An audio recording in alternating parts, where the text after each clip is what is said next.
So here's the pump I'm referring to. As you can see, it's got the lower radiator hose that comes out the bottom right there.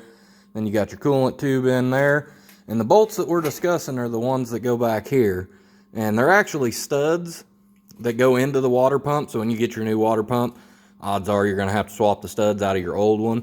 But in the video, I called them bolts, but they're actually nuts. So just for clarification, you have studs that point through. The studs come out this way, and then there's a nut on it. And this is on the back side of the engine, behind the intercooler and all that. So these are the ones that we're going to be getting to that are hard, and people say you got to do all this extra work, but with the right tools, you can get by it.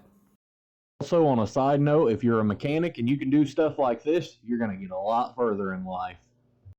If you're going to change your water pump on a 6.6 Duramax, then you're going to need to see this little trick and tip that's going to save you a lot of time. You're going to watch most videos and they're going to tell you that you have to take the inner fender liner out, the wheel off, and possibly the intercooler tube right here to get to the bolts that are back here. Which, granted, it probably would have been a little easier, but just with a little thinking and the right wrenches, you can make this job a lot easier and cut a lot of time off. First thing you're going to need is your 12 mil box end ratcheting wrench. And the key to this is you're going to want it at 90 degrees. So for that bottom, you could actually use it down like this. So what we'll do, granted I've already done this, you get your wrench down here straight down under the water pump.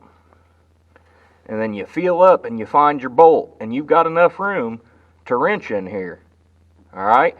That's how you're going to get to your bottom one.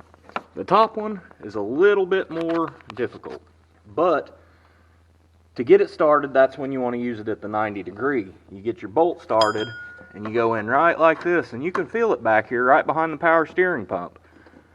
Once you get it on, you start twisting it until it gets tight, and then once it gets tight, you can straighten your ratcheting wrench back out.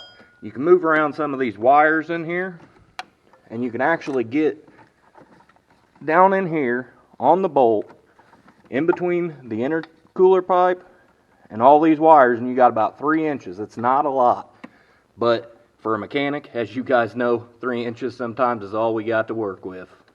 What are you still doing here? You hit those buttons down there? There's like a subscribe button, and there's another video. If you're still staring at this, you should be clicking some buttons or doing something here.